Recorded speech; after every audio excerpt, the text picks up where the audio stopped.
ನಮಸ್ಕಾರ, ನೀವು ನೋಡ್ತಾ ಇದ್ದೀರಾ ಏಷ್ಯಾನೆಟ್ ಸುವರ್ಣ ನ್ಯೂಸ್ನ ವಿಶೇಷ ಕಾರ್ಯಕ್ರಮ ಭೀಮನ ಅಮಾವಾಸ್ಯೆ.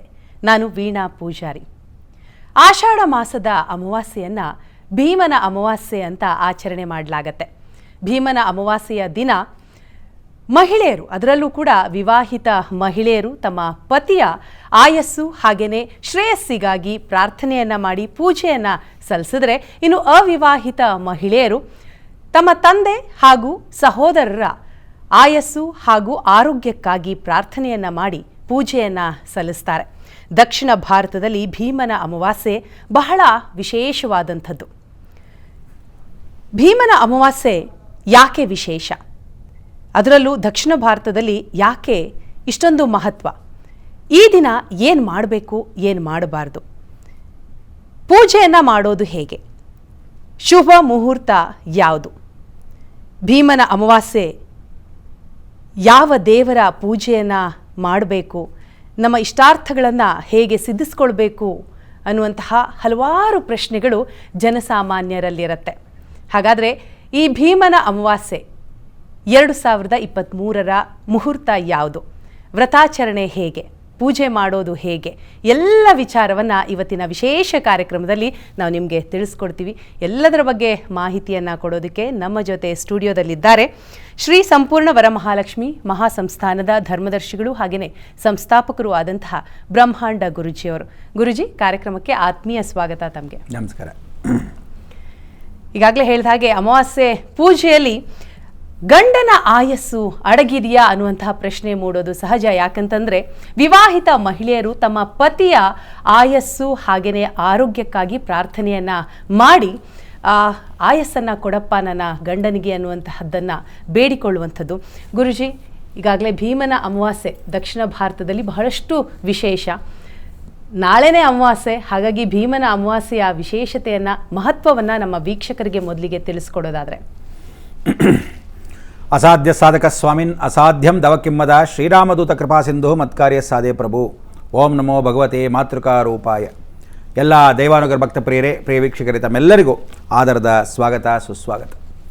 ಇವತ್ತು ಲೋಕಚಿಂತನೆ ಮಾಡ್ತಕ್ಕಂಥ ಪ್ರತಿಯೊಬ್ಬರು ಭೀಮನ ಅಮಾವಾಸ್ಯೆ ಆಚರಿಸ್ಕೋಬೇಕು ಅಂದರೆ ಆಷಾಢ ಮಾಸದ ಕೊನೆಯ ದಿನಗಳಲ್ಲಿ ಬರ್ತಕ್ಕಂಥ ಅಮಾವಾಸ್ಯೆ ಏನು ಶುರು ಆಗುತ್ತೆ, ಆಷಾಢ ಶುಕ್ರವಾರ ನಂತರ ಬರ್ತಕ್ಕಂಥ ಅಮಾವಾಸ್ಯೆ ಏನಿರುತ್ತೆ ಅದನ್ನೇ ಭೀಮನ ಅಮಾವಾಸ್ಯೆ ಮಾಡ್ಕೊಳ್ಳೋದು. ಈ ಸಲ ಅಧಿಕ ಶ್ರಾವಣ ಅಂತಿರುತ್ತೆ, ಅಥವಾ ಅಧಿಕ ಮಾಸದಲ್ಲಿ ಅಧಿಕ ಮಾಸ ಅಂದರೆ ಏನು ಅನ್ನೋದು ಎಷ್ಟೋ ಜನಕ್ಕಿದೆ, ಅದನ್ನು ಮುಂದಿನ ತಿಳಿಸ್ಕೊಡ್ತೀನಿ. ಆದರೆ ಈಗ ಆ ಭೀಮನ ಅಮಾವಾಸ್ಯೆ ಅಂದರೆ, ಭೀಮ ಅಂದರೆ ಎಲ್ರಿಗೂ ಗೊತ್ತಿರತಕ್ಕಂಥದ್ದು, ಪಾಂಡವ್ರ ಜೊತೆ ಇರತಕ್ಕಂಥವ್ನು ಭೀಮ ಅಂತ ಅಂದ್ಕೊಂಡ್ಬಿಟ್ಟಿದ್ದೀರ. ಖಂಡಿತ ಇಲ್ಲ. ಆ ಭೀಮನಿಗೂ ಈ ಭೀಮನಿಗೂ ಖಂಡಿತ ಯಾವುದೇ ರೀತಿಯಾದ ಸಂಬಂಧಗಳಿಲ್ಲ. ಭೀಮನ ಅಮಾವಾಸ್ಯೆ ಅಂತ ಯಾಕೆ ಹೇಳ್ತೀವಿ ಅಂದರೆ, ಜ್ಯೋತಿರ್ಭೀಮೇಶ್ವರ ವ್ರತ ಅಂತ ಇದೆ. ಆ ಜ್ಯೋತಿರ್ಭೀಮೇಶ್ವರ ವ್ರತನ ಭೀಮ ಮಾಡ್ತಾನೆ. ಪರಮೇಶ್ವರನ ಪ್ರತಿಷ್ಠಾಪನೆಯನ್ನು ಮಾಡಿರತಕ್ಕಂಥನು ಸಾಕ್ಷಾತ್ ಭೀಮ. ಯಾರಿಗಾದ್ರೂ ಗಂಡ, ಆಗಲೇ ವೀಣಾ ಹೇಳಿದಾಗ ಯಾರಿಗಾದ್ರೂ ಗಂಡ ಸಿಗಬೇಕು, ಅವನ ಆಯುಸ್ ಚೆನ್ನಾಗಿರಬೇಕು, ಭೀಮ್ನಂತ ಗಂಡ ಸಿಗಲಿ ಅಂದರೆ ಗಂಡ ಆಯುಸ್ಸು ಆರೋಗ್ಯ ಸಮೇತ ಚೆನ್ನಾಗಿರಲಿ. ಆ ಕಾಲದಿಂದ ಭಾರತ ಸಂಸ್ಕಾರದಲ್ಲಿ ಆರೋಗ್ಯ ಆಯುಸ್ಸೆಲ್ಲ ತುಂಬ ಚೆನ್ನಾಗಿರಬೇಕು ಅಂತ ಕೇಳ್ಕೊತಾರೆ. ಅದರಲ್ಲೂ ಭಾರತ ಪ್ರಥಮ ನಾರಿ ಧರ್ಮ ಅಂತ, ನಾರಿಯರು ಫಸ್ಟ್ ಧರ್ಮನೇ ಎಲ್ಲೂ ಜಗತ್ತಲ್ಲಿ ಇಲ್ಲದೆ ಇರತಕ್ಕಂಥದ್ದು ಭಾರತ ದೇಶದಲ್ಲಿ ಇತ್ತು. ಏನು ಹೇಳಿ ಇತ್ತು. ಈ ನಡುವೆ ಇಲ್ಲ. ಫಾರಿನರ್ಸ್ ಪಾಪ ಇತ್ತೀಚೆಗೆ ಅಯ್ಯೋ ಸ್ವಲ್ಪ ಇಂಡಿಯನ್ ಟ್ರೆಡಿಷನ್ ಚೆನ್ನಾಗಿರೋಣ ಅಂತ ಅವ್ರುಗಳು ಚೇಂಜ್ ಆಗ್ತಾ ಇದ್ದಾರೆ. ನಮ್ಮವರು ಅಯ್ಯೋ ಗಂಡ ಎಲ್ಲಿ ಬಿದ್ದರೇನೋ ಬಿಟ್ಟರೆ ನಮಗೇನೋ ಅನ್ನೋ ಥರ ಪರಿಸ್ಥಿತಿ ಬಂದಿದೆ. ನಮ್ಮಲ್ಲಿ ಇವತ್ತಿಗೂ ಕೆಲವೊಂದು ಸಂಸ್ಕಾರವಾಗಿರ್ತಕ್ಕಂಥ ಕುಟುಂಬಗಳಲ್ಲಿ, ಸಂಪ್ರದಾಯವಾಗಿರ್ತಕ್ಕಂಥ ಕುಟುಂಬದಲ್ಲಿ ಗಂಡ ಆಯುಸ್ ಚೆನ್ನಾಗಿರೋದು ಅಂದರೆ ಹೆಂಡತಿ ಕೇಳ್ಕೊಳ್ಳೋದು ಒಂದೇ ವೀಣ. ಇಂಡೈರೆಕ್ಟಾಗಿ ಗಂಡನಿಗೆ ಮೊದಲು ನಾನು ದೀರ್ಘ ಸುಮಂಗಲಿಯಾಗಿ ಸಾಯಬೇಕು ಅಂದರೆ ಅವನಿಗೆ ಮೊದಲು ನಾನು ಹೋಗಬೇಕು, ಆವಾಗಲೇ ಅವನ ಆಯುಸ್ ಚೆನ್ನಾಗಿದ್ದರೆ ನಾನು ಚೆನ್ನಾಗಿಲ್ಲದೆ ಇರತಕ್ಕಂಥ ಅವಕಾಶವನ್ನು ನಾನು ದೀರ್ಘ ಸುಮಂಗಲಿಯಾಗಿ ಅವನಿಗೆ ಮೊದಲು ಹೋಗಬೇಕು. 7 ಜನ್ಮಕ್ಕೂ ಇಂಥ ಗಂಡ ಸಿಗಲಿ ಅಂತ ಕೇಳೋರು. ಸದ್ಯ ಈ ಜನ್ಮದಲ್ಲಿ ಸಿಕ್ಕಿದ್ರೆ ಸಾಕಪ್ಪ ಅಂತ ಕೆಲವರು ಕೇಳ್ಕೊಳ್ಳೋ ಅವಕಾಶಗಳು ಆಗಿದೆ. ಇಂಥ ಪರಿಸ್ಥಿತಿಯಲ್ಲಿ ಭೀಮಾಶಂಕರ ವ್ರತ ಅನ್ನೋದು ಯಾವತ್ತು ಸೋಮವಾರ ಬಿದ್ದರೆ, ಭೀಮನ ಅಮಾವಾಸ್ಯೆ ಬೇರೆ ದಿವಸಗಳಲ್ಲಿ ಬಿದ್ದಕ್ಕಿಂತ ಈ ಸಲ ಅಮಾವಾಸ್ಯೆ ಸೋಮವಾರ ಬಿದ್ದರೆ ಏನಂತ ಹೇಳ್ತಾನೆ, ರಾಹು ಪ್ರಭಾವ ಹೆಚ್ಚು. ಸೋಮವಾರ ಬಿದ್ದಾಗ ರಾಹು ಪ್ರಭಾವ ಹೆಚ್ಚಿರುತ್ತೆ. ಯಾವತ್ತು ತಿಳ್ಕೊಳ್ಳಿ, ಚಂದ್ರೋ ಮನಸೋ ಜಾಯತ, ಮನಸ್ಸಿನ ಮೇಲೆ ಪ್ರಭಾವ, ಆತ್ಮವಿಶ್ವಾಸ ಕಳ್ಕೊಳ್ತೀವಿ ಜಾಸ್ತಿ ಜನ ಅಂತ ಯಾವತ್ತು ಅಮಾವಾಸ್ಯೆ ಸೋಮವಾರ ಬಿದ್ದರೆ. ಅದರಲ್ಲಿ ಭೀಮನ ಅಮಾವಾಸ್ಯೆ ಆಷಾಢ ಮಾಸ ಅಂದರೆ ಕತ್ತಲಿಂದ ಬೆಳಕಿಗೆ ಹೋಗ್ತಾರೆ. ಶ್ರಾವಣ ಮಾಸಕ್ಕೆ ಹೋಗ್ತೀವಿ. ಈ ಕತ್ತಲಿಂದ ಬೆಳಕಿಗೆ ಹೋಗೋ ಸಮಯ ಕರೆಕ್ಟಾಗಿ ಈಗ ಶನಿ ಮತ್ತೆ ವಾಪಸ್ ಬರ್ತಾ ಇದೆ. ಅಂದರೆ ರೆಟ್ರೋಗ್ರೇಡೆಡ್, ಉಲ್ಟಾ ಬರೋಕ್ಕೆ ಶುರು ಮಾಡ್ತಾನೆ. ನೆಕ್ಸ್ಟ್ ಅವನು ವಾಪಸ್ ಹಿಂದೆ ಬರುವಾಗ ಶನಿ ಜೊತೆ ರಾಹು ಪ್ಲಸ್ ಚಂದ್ರ ಮನಸ್ಸಿನ ಮೇಲೆ ಪ್ರಭಾವ ಭಾಳಷ್ಟು ಹೆಚ್ಚುತ್ತೆ. ಅಂದ್ರೇನು, ಏನ್ರಿ ಇಷ್ಟು ವರ್ಷ ಅನ್ಯೋನ್ಯವಾಗಿದ್ರಿ, ನಿಮಗೇನ್ರಿ ಬಂತು 80 ವಯಸ್ಸಲ್ಲಿ ನನಗೆ ಡೈವರ್ಸ್ ಕೊಡೋದು, ಅಥವಾ ಮಕ್ಕಳಿಗಿಂತ ನೀವು ನನ್ನನ್ನು ದೂಷಿಸ್ತಾ ಇದ್ದೀರಾ ಅಂದರೆ ಗಂಡ ಹೆಂಡ್ತಿರಾಗ್ಬೋದು, ವೈಮಾನಸಿಕ ವಯಸ್ಸಾದವರಾಗ್ಬೋದು. ಈ ಮನಸ್ಥಿತಿಗಳು ಎಲ್ಲರಿಗೂ ಚೇಂಜ್ ಆಗುತ್ತೆ, ಚಿಕ್ಕ ವಯಸ್ಸಿಂದ ದೊಡ್ಡವ್ರಿಗೂ. ಅಂದರೆ ಎಲ್ಲವೂ ಹೆಚ್ಚಾಗತ್ತೆ, ಕಮ್ಮಿ ಆಗುತ್ತೆ. ಇದು ಯಾರು ಕಾಪಾಡ್ತಾರೆ? ಅದಕ್ಕೆ ಜಗತಪ್ಪಿತಂ ಒಂದೇ ಪಾರ್ವತಿ ಪರಮೇಶ್ವರ ಅವರಿಬ್ಬರೇ. ಎಲ್ಲ ಜಗತ್ತಲ್ಲಿ ಎಲ್ಲರನ್ನೂ ನೋಡಿದ್ರೆ ಗಂಡ ಹೆಂಡ್ತಿರು. ಅದಕ್ಕೆ ವಾಣಿ ಹಿರಣ್ಯ ಗರ್ಭ ಅಂದರೆ ಯಾರು? ವಾಣಿ ಅಂದರೆ ಸಾಕ್ಷಾತ್ ಸರಸ್ವತಿ, ಹಿರಣ್ಯ ಗರ್ಭ ಅಂದರೆ ಬ್ರಹ್ಮ, ಅದಾದಮೇಲೆ ಲಕ್ಷ್ಮೀನಾರಾಯಣ ಗಂಡ ಹೆಂಡ್ತಿರ ಬಾಂಧವ್ಯ, ಅದಾದಮೇಲೆ ಪಾರ್ವತಿ ಪರಮೇಶ್ವರ.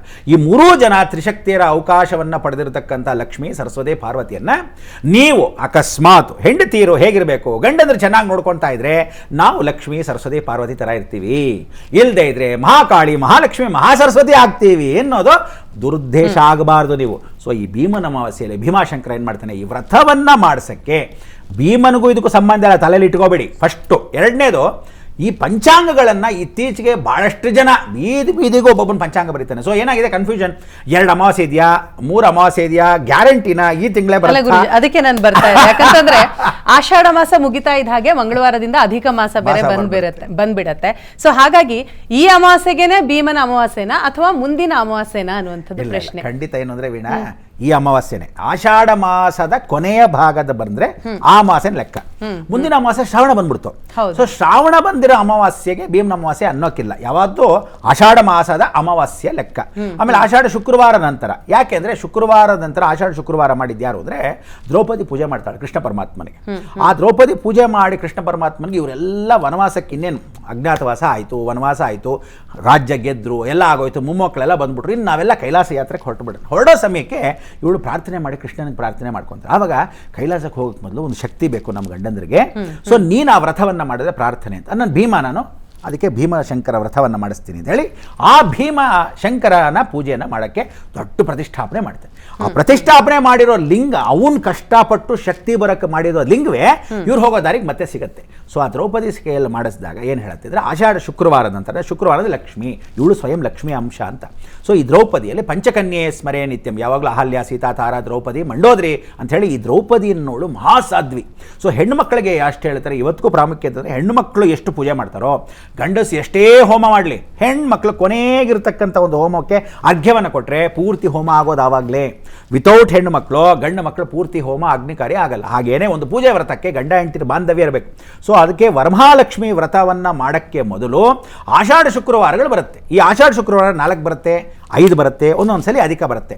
ಸೊ ಈ ಸಲ ಬಂದ ಆಷಾಢ ಶುಕ್ರವಾರದಲ್ಲಿ ತಮಿಳ್ನಾಡಿಗೆ ನೋಡಿ ಇನ್ನೊಂದು ವೀಣಾ, ನೆಕ್ಸ್ಟ್ ಅವ್ರಿಗೆ ಶುರು ಆಗುತ್ತೆ 15 ಡೇಸ್, ನೆಕ್ಸ್ಟ್ ಅವ್ರಿಗೆ ಸ್ಟಾರ್ಟ್. ಈಗ ನಮಗೆ ಎಂಡಿಂಗು, ಅವ್ರಿಗೆ 15 ಡೇಸ್ ಆದ್ಮೇಲೆ ಸ್ಟಾರ್ಟಿಂಗ್. ತಮಿಳುನಾಡು ಜೊತೆಗೆ ಕರಾವಳಿ ಭಾಗದಲ್ಲೂ ಕೂಡ ಅದೇ ರೀತಿಯ ಸಂಪ್ರದಾಯ, ಅದರ ಬಗ್ಗೆ ನಾನು ಬರ್ತೀನಿ. ವೀಕ್ಷಕರೇ, ಭೀಮನ ಅಮಾವಾಸ್ಯೆ ಜೊತೆಗೆ ಅಧಿಕ ಮಾಸ ಹಾಗೂ ಮುಂದೆ ಶ್ರಾವಣ ಮಾಸ ಬೇರೆ ಬರ್ತಾ ಇದೆ.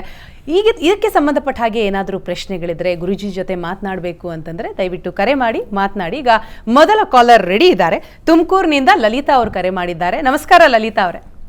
ನಮಸ್ತೆ ಮೇಡಮ್. ತಮ್ಮ ಪ್ರಶ್ನೆ ಅಮ್ಮ? ನಮ್ಮ ಪ್ರಶ್ನೆ ಅದೇ ಅಮಾವಾಸ್ಯೆ ಬಗ್ಗೆ ನಮ್ ಸೊಸೆ ಕೈಯಲ್ಲಿ ಮಾಡಿಸ್ತಿದೀನಿ. ಅದು ನಮಗೆ ಅಷ್ಟೊಂದು ಗೊತ್ತಿಲ್ಲ. ನಾನು ಒಂದ್ ಜೊತೆ ದೀಪ ಇಟ್ಬಿಟ್ಟು ಅದ್ರ ಮೇಲೆ ಅರಿಶಿನ ಕೊನೆ ಕಟ್ಬಿಟ್ಟು ದೀಪ ಹಚ್ಚಿ ಮಾಡಿಸ್ತಿದ್ದೆ ಅಷ್ಟೇನೆ. ಅಂದ್ರೆ ಪೂಜೆ ಮಾಡೋದು ಹೇಗೆ ಅನ್ನೋದು ತಮ್ಮ ಪ್ರಶ್ನೆ. ಗುರುಜಿ ಉತ್ತರ ಕೊಡ್ತಾರೆ. ಏನಾದ್ರೂ, ಯಾಕೆಂದ್ರೆ ಅವ್ರು ಒಳ್ಳೆ ರೀತಿಯಲ್ಲಿ ಹೇಳ್ತಾರೆ ಗುರುಜಿ, ಅವರಿಂದ ಕೆಲವೊಂದು ಅವ್ರ ವಿಧಿವಿಧಾನ ಹೇಗೆ ಒಳ್ಳೇದಾಗಿದೆ ನಮ್ಗೆ. ಅದಕ್ಕೋಸ್ಕರ ಆಮೇಲೆ ಗೂಬೆ ಒಂದ್ ನೋಡ್ಬಿಟ್ಟು 10 ಗಂಟೆ ರಾತ್ರಿಲಿ ಅದು ಒಂದು ಕ್ಲಾರಿಫೈ ಮಾಡ್ಕೋಬೇಕು ಮೇಡಮ್. ಗುರುಜಿ ತಮ್ಮ ಹೆಸರೇನು ಹೇಳಿದ್ರೆ? ಲಲಿತಾ. ಲಲಿತಾ.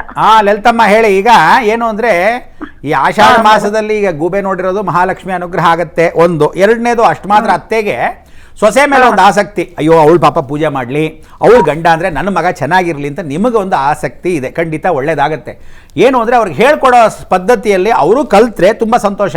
ತೀರಾನು ಗಂಟುಗಟ್ಟಲೆ ವ್ರತ ಪೂಜೆ ಪುನಸ್ಕಾರನೂ ಇದೆ ದೊಡ್ಡದಾಗಿ ಗ್ರಂಥದಲ್ಲಿ.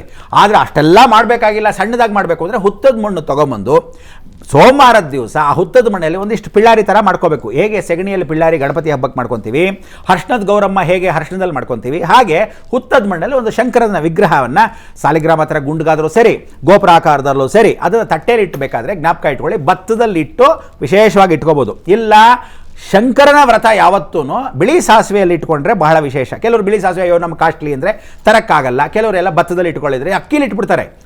ಯಾವತ್ತು ತಿಳ್ಕೊಳ್ಳಿ, ಅಕ್ಕಿಗಿಂತ ಭತ್ತದಲ್ಲಿ.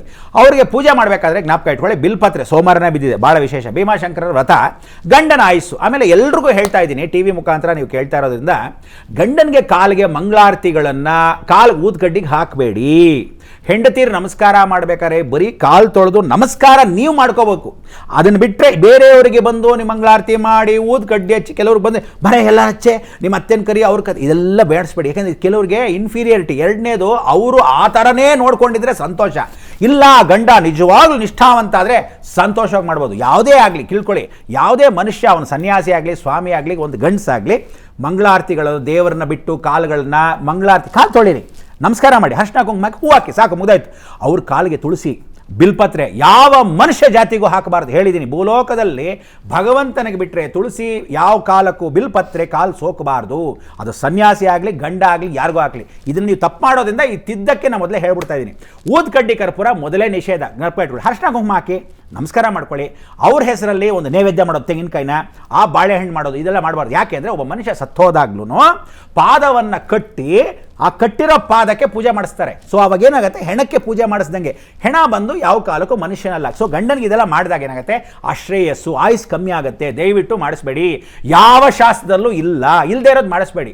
ನೀವು ಭೀಮಾಶಂಕರ ವ್ರತ ಇಷ್ಟೇ, ಒಂದು ಪಾರ್ವತಿ ಪರಮೇಶ್ವರ ಫೋಟೋ ಇಡಬೇಕು, ಅಥವಾ ಲಕ್ಷ್ಮೀನಾರಾಯಣ ಇರಬೇಕು, ಇಲ್ಲ ಬ್ರಹ್ಮ ಸರಸ್ವತಿ ಇರಬೇಕು. ನಿಮ್ಮ ಮನೇಲಿ ಯಾವುದಿದೆಯೋ ಗಂಡು ಹೆಣ್ಣು, ಪಾರ್ವತಿ ಪರಮೇಶ್ವರ ಇಲ್ಲದೆ ಇದ್ರೆ ಸಾಕ್ಷಾತ್ ರಾಮಚಂದ್ರ ಸೀತಾಮ್ನವರು, ಆಹಾ ಗಂಡ ಹೆಂಡತಿ ಸುಖವಾಗಿರಲಿ, ರಾಧಾಕೃಷ್ಣ ಸಂತೋಷವಾಗಿರಲಿ. ಹೀಗೆ ಆ ದೇವತೆ ಗಂಡ ಹೆಣ್ಣಿನ ಫೋಟೋ ಇಟ್ಟು, ನೋಡಮ್ಮ ನಿನ್ನ ಗಂಡ ಹೆಂಡತಿ ಈ ಅನ್ಯೋನ್ಯತೆ ಹೆಂಗಿದೆಯೋ ಹಾಗಿರಲಿ ಅಂತ ಭೀಮಾಶಂಕರ ವ್ರತಕ್ಕೆ ಒಂದು ಅರ್ಚನೆ ಮಾಡಿಸಿ, ಕುಂಕುಮ ಮಾಡಿ, ಒಂದು ನೈವೇದ್ಯ ಇಡಿ ದೇವರಿಗೆ. ಇವಳು ಗಂಡನಿಗೆ ಒಂದು ನಮಸ್ಕಾರ ಮಾಡಿಸಿದ್ರೆ ಸಾಕು, ಭೀಮಾಶಂಕರ ವ್ರತ ಸಂಪೂರ್ಣಂ. ಅವಳು ಕೇಳ್ಕೋಬೇಕು, ಯಜಮಾನ್ರೆ ಆಶೀರ್ವಾದ ಮಾಡಿ, ನನಗೆ ದೀರ್ಘ ಸುಮಂಗ್ಲಿ ಅಂತ ಆಶೀರ್ವಾದ ಮಾಡಿ ಅಂತ ಕೈಗೊಂಡು ಕಂಕಣ ಕಟ್ಸ್ಕೊಂಡು, ಅವಳ ಮಾಂಗಲ್ಯಕ್ಕೆ ಇವನು ಗಂಡ ಆದವನು ಅರ್ಶಿನ ಕುಂಕುಮ ಅವತ್ತು ಅವನು ಇಡಬೇಕು. ಇಟ್ಟು ಅಲ್ಲಿ ಸಿಂಧೂರವನ್ನು ಇಡಬೇಕು. ಅಂದರೆ ಹಣೆಗಲ್ಲ, ಮೇಲ್ಗಡೆ ಇರ್ತಕ್ಕಂಥ ನೆತ್ತಿಗೆ ಇಡಬೇಕು. ಆವಾಗ ಕೆಲವರು ಹೆಂಗಸ್ರು ಏನು ಗೊತ್ತಾ, ಮದುವೆನೇ ಆಗದಿದ್ರು ಸುಮ್ಮನೆ ಸಿಂಧೂರ ಅವರೇ ಇಟ್ಕೊಂಡು ಹೋಗ್ಬಿಡ್ತಾರೆ. ಪಾಪ ಹೊರಗಡೆ ಯಾರೋ ನೋಡ್ಕೊಳ್ರಿ, ಅಯ್ಯೋ ನನಗೆ ಸೇಫ್ಟಿ ಅಂತ ಇರಲಿ. ಆದರೆ ಸಿಂಧೂರ ಯಾವತ್ತು ಮದುವೆ ಆದವ್ರಿಗೆ ಮಾತ್ರ ಇಡಬೇಕು, ಅದು ಗಂಡ ಡೈಲಿ ಇಡಬೇಕು, ಇವಳೇ ಇಟ್ಕೊಳ್ಳೋದಲ್ಲ. ಸೊ ಅವಳು ಇಟ್ಟಾಗ ಆ ದಿನ ಭೀಮಾಶಂಕರ ಏನು ಹೇಳ್ತಾನೆ, ಬಹಳ ಸಂತೋಷ, ಇವಳು ದೀರ್ಘ ಸುಮಂಗಲಿ ಆಗಿರಲಿ, ಗಂಡನ ಆಯುಸ್ಸು ಶ್ರೇಯಸ್ಸಾಗಿರಲಿ, ನಿಮ್ಮ ಕುಟುಂಬ ಚೆನ್ನಾಗಿರಲಿ ಅಂತ ಪ್ರಾರ್ಥನೆ. ಸರಿ, ಮುಂದಿನ ಕರೆ ಈಗ ಶಿವಮೊಗ್ಗದಿಂದ ರೂಪಾ ಅವರು ಕರೆ ಮಾಡಿದ್ದಾರೆ. ನಮಸ್ಕಾರ ರೂಪಾ ಅವರೇ. ನಮಸ್ಕಾರ ಮೇಡಮ್. ಗುರುಜಿ ಇದ್ದಾರೆ, ತಮ್ಮ ಪ್ರಶ್ನೆ ಕೇಳಿಮ್ಮ. ಗುರುಜಿ ಅವರೇ ನಮಸ್ಕಾರ. ನಮಸ್ಕಾರ ರೂಪಮ್ಮ, ಹೇಳಿ. ಸರ್ ನಮಸ್ಕಾರ ಗುರುಜಿ. ನಾನು ನಿಮ್ಮನ್ನು ತುಂಬಾ ವರ್ಷದಿಂದ ನೋಡ್ತಿದ್ದೆ, ನಂಗೆ ಬಹಳ ಸಂತೋಷ ಆಯ್ತು ನೀವು ಭೇಟಿಯಾಗಿದ್ದು. ತುಂಬಾ ಖುಷಿ ಆಗ್ತಿದೆ. ನನ್ಗೆ ಏನ್ ಮಾತಾಡ್ಬೇಕು ಅಂತಾನೆ ಮಾತೇ ಬರ್ತಿಲ್ಲ. ಈಗ ಸದ್ಯಕ್ಕೆ ಮಾತಾಡ್ಬಿಡಿ, ಯಾಕೆ ಅಂದ್ರೆ ಟಿವಿ ಮುಂದಕ್ಕೆ ಹೋಗ್ತಾ ಇರುತ್ತೆ. ಪ್ರಶ್ನೆ ಕೇಳ್ಬಿಡಿ. ಅದೇ ಅಧಿಕ ಶ್ರಾವಣದ ಬಗ್ಗೆ ಮಾತಾಡ್ಬೇಕಿತ್ತು ಗುರುಗಳೇ. ಹೇಳಿ ಹೇಳಿ. ಅದೇ ಅಧಿಕ ಶ್ರಾವಣ ಬಂದಿದೆಯಲ್ಲ ಈ ಸಲ. ಈ ಸಲ ಪ್ರಥಮ ಅಂದ್ರೆ ಏನು ಅಂದ್ರೆ, ಶ್ರಾವಣ ಮಾಸದಲ್ಲಿ ಅಧಿಕ ಮಾಸ ಅಂತ ಯಾವಾಗ ಹೇಳ್ತೀವಿ ಅಂದ್ರೆ, ಯಾವ ತಿಂಗಳಲ್ಲಿ ಸಂಕ್ರಮಣ ಬರೋದಿಲ್ವೋ ಅದನ್ನ ಅಧಿಕ ಶ್ರಾವಣ ಅಂತ, ಅಥವಾ ಅಧಿಕ ಆಷಾಢ. ಪ್ರತಿ ಸಲಿನೂ ಆಷಾಢ ಬರ್ತಿತ್ತು, ಈ ಸಲ ಅಧಿಕ ಶ್ರಾವಣ ಬಂತು. ಸೊ ಶ್ರಾವಣ ಮಾಸ ಅಧಿಕ ಇದ್ರೆ ಅಧಿಕ ಫಲಂ. ಸೊ ಈ ಫಸ್ಟ್ ಬರತಕ್ಕಂಥ ತಿಂಗಳಲ್ಲಿ ಏನು ಒಂದು ತಿಂಗಳು ಬರುತ್ತೆ, ಅದು ನಿಜವಾದ ಶ್ರಾವಣ ಅಲ್ಲ. ನಿಜ ಶ್ರಾವಣ ಮುಂದಿನ ತಿಂಗಳಿಂದ ಶುರು ಆಗುತ್ತೆ. ಆದರೆ ಭೀಮನಮಾವಾಸ್ಯೆ ಮಾತ್ರ ನಾಳೆನೇ ಪ್ರಾರಂಭ. ಅದಕ್ಕೆ ಸುವರ್ಣ ಅವರು ಒಂದು ಪ್ರೋಗ್ರಾಮ್ ಮಾಡಿ, ನಾಳೆಗೆ ಮೊದಲು ಕನ್ಫ್ಯೂಷನ್ ಎಲ್ಲರಿಗೂ ಒಟ್ಟಾಗುತ್ತೆ, ಭಾನುವಾರ ಮಾಡ್ಬಿಡೋಣ ಅಂತ ಇವತ್ತು ಕಾರ್ಯಕ್ರಮ ಮಾಡಿ ಎಲ್ರಿಗೂ ಆ ಕನ್ಫ್ಯೂಷನ್ ಹೋಗಲಿ ಅಂತ ಮಾಡಿರತಕ್ಕಂಥ ಕಾರ್ಯಕ್ರಮ. ಸೊ ನಾಳೆ ಬೆಳಗ್ಗೆನೆ ಭೀಮಾಶಂಕರ ವ್ರತ, ಶ್ರಾವಣ ಮಾಸ. ಭೀಮಾಶಂಕರ ವ್ರತಕ್ಕೆ ಅಮಾವಾಸ್ಯೆ ಆದ ಮರುದಿನನೇ ಶ್ರಾವಣ ಮಾಸ ಶುರು. ಆದರೆ ಆ ಶ್ರಾವಣ ಮಾಸ ಬಂದು ಅಧಿಕ ಮಾಸ, ಅಂದರೆ ಹಬ್ಬ ಹರಿದಿನಗಳೆಲ್ಲ ಮುಂದಿನ ತಿಂಗಳಿರ್ತಕ್ಕಂಥದ್ದು. ಆದರೆ ಈಗ ಅದು ಕೆಲವರೆಲ್ಲ ಹೇಳ್ತಾರೆ, ನಾವು ಶ್ರಾವಣ ಮಾಸ ಹೋದ್ಸಲ ಕೆಲವು ಡೌಟ್ ಇದೆ ನನಗೆ, ನಿಜವಾಗ್ಲೂ ಭಾಳ ಜನ ಕೇಳಿದ್ರು, ಆದರೂ ನಿಮಗೂ ಹೇಳ್ಬಿಡ್ತೇನೆ ನಿಮ್ಮ ಪ್ರಕಾರ. ಕೆಲವರು ಏನು ಅಂದರೆ, ಮಾಂಸಾಹಾರಿಗಳು, ಗುರುಗಳೇ ಶ್ರಾವಣ ಮಾಸದಲ್ಲಿ ನಾವು ಮಾಂಸ ತಿನ್ನಲ್ಲ, ಈಗ ಅಧಿಕ ಮಾಸ ಬಂದಿದ್ದಿಲ್ಲ ಇನ್ನೂ ನಾವು ತಿನ್ನಬಾರ್ದಾ, ಅಥವಾ ನಿಜವಾಗ್ಲೂ ಆಮೇಲೆ ತಿನ್ನೋಣ ಅಂತ. ಬೈಕೆ ಇದ್ರೆ ತಿಂದುಬಿಡಿ, ಕದ್ದು ಮುಚ್ಚಿ ಈಗಲೂ ತಿನ್ನೋರು ಭಾಳ ಜನ ಇದ್ದಾರೆ. ಆದರೆ ಪ್ರಯತ್ನ ಪಡಿ, ಏನು ಅಂದರೆ ಅಧಿಕಸ್ಯ ಅಧಿಕ ಫಲಂ ಅನ್ನೋ ತಲೆಯಲ್ಲಿ ಇಟ್ಕೊಂಡು ತಿಂದೇ ಇದ್ರೆ ಒಳ್ಳೇದು ಅಂತ ನಾನು ಹೇಳ್ಬೋದು. ಹಂಗೆ ಮಾಡ್ರಿ ಅಂತ ನಾನು ರೂಲ್ಸ್ ಹಾಕಕ್ಕಾಗಲ್ಲ, ನಿಮ್ಮ ಪದ್ಧತಿಗಳು. ಸರ್, ಇನ್ನು ದಾವಣಗೆರೆಯಿಂದ ದೀಪಾ ಅವ್ರು ಕರೆ ಮಾಡಿದ್ದಾರೆ. ನಮಸ್ಕಾರ ದೀಪಾ ಅವರೇ. ನಮಸ್ತೆ ಮೇಡಮ್.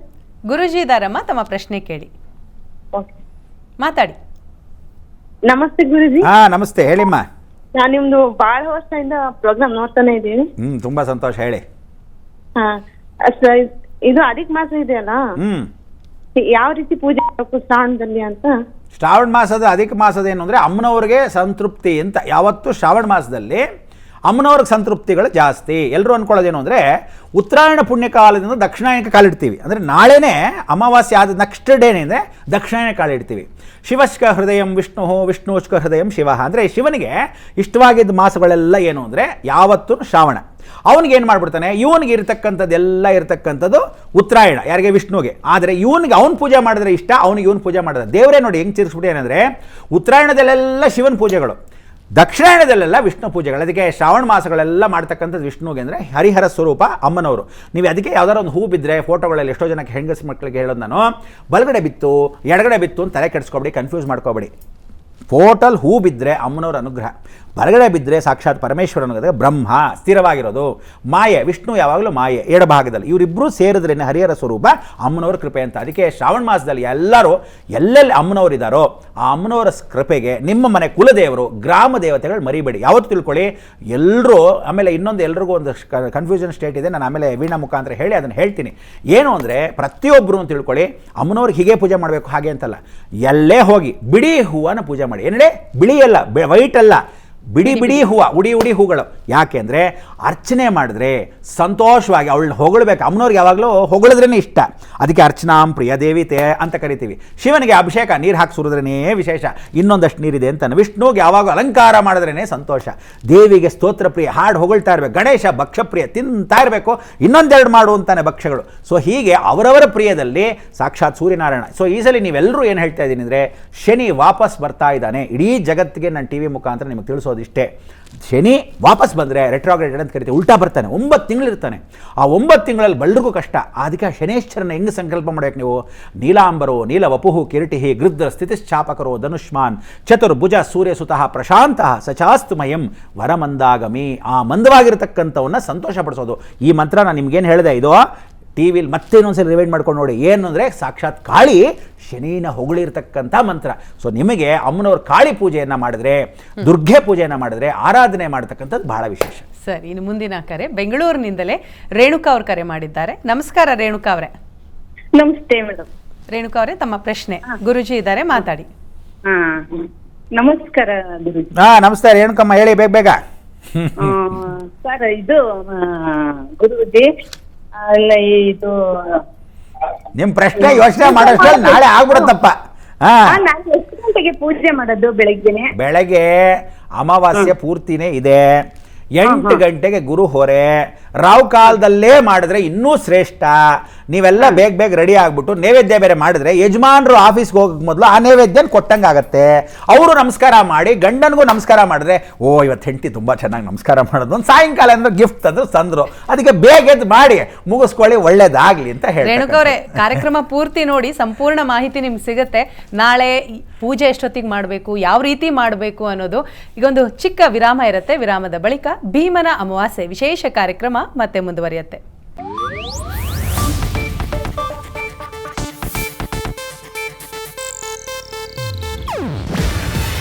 ಇದು ಏಷ್ಯಾನೆಟ್ ನ್ಯೂಸ್ ನೆಟ್ವರ್ಕ್ ಪ್ರಸ್ತುತಿ.